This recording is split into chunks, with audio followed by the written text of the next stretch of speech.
Assalamualaikum warahmatullahi wabarakatuh.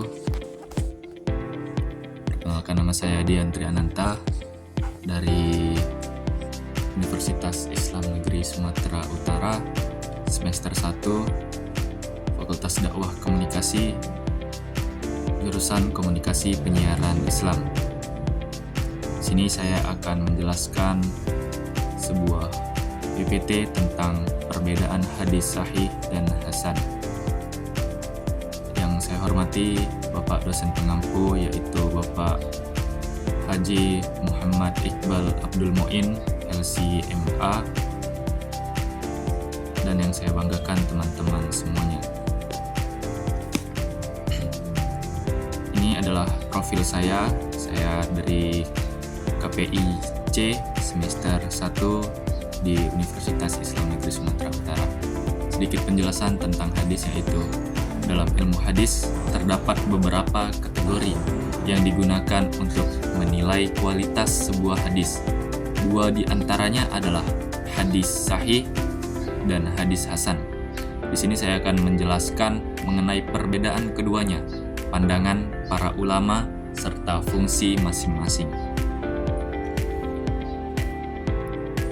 Hadis sahih memiliki definisi hadis yang sanad atau rantai perawi dan matan atau isinya memenuhi syarat yang ketat sehingga dapat dipastikan kebenarannya.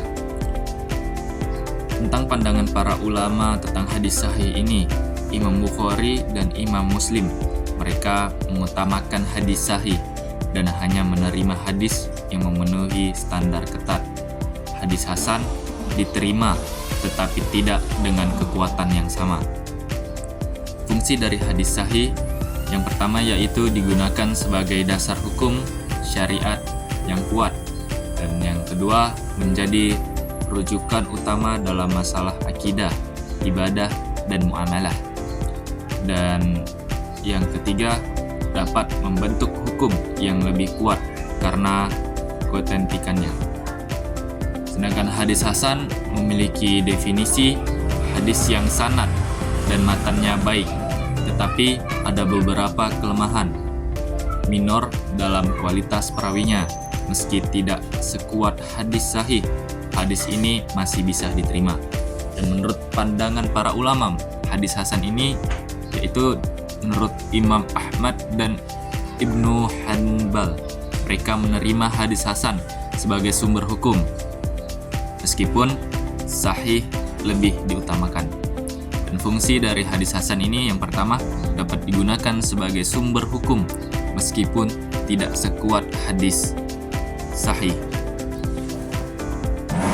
Dan yang kedua, berguna dalam kasus di mana tidak ada hadis sahih yang relevan. Dan yang terakhir yaitu memperkuat pemahaman dan praktik agama, terutama dalam ajaran-ajaran yang lebih umum. Selanjutnya yaitu contoh hadis sahih.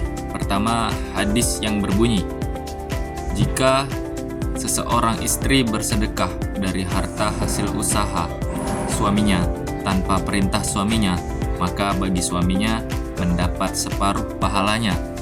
Hadis ini diriwayatkan oleh Imam Bukhari. Dan yang kedua, hadis yang berbunyi, surga itu ada di bawah telapak kaki ibu. Hadis ini diriwayatkan oleh An-Nasa'i, Ibnu Majah, dan Ahmad, dan disahihkan oleh Al-Hakim. Contoh sebelum ke contoh hadis hasan, ini kitab hadis sahih. Beberapa kitab hadis yang kualitasnya sahih diantaranya itu ada Sahih Bukhari, Sahih Muslim, Sunan Abu Dawud, Sunan At-Tirmizi, Sunan An-Nasa'i, dan Sunan Ibnu Majah.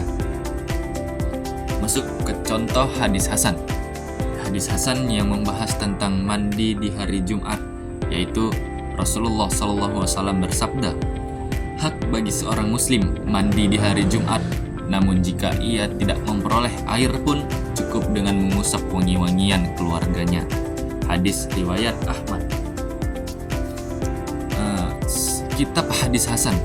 Beberapa kitab yang memuat hadis hasan diantaranya Sunan Ad-Darimi, Sunan Al-Arba'ah, Sunan Ad-Daraqutni, kitab Musnad Abi Ya'la sama kitab Musnad Ahmad.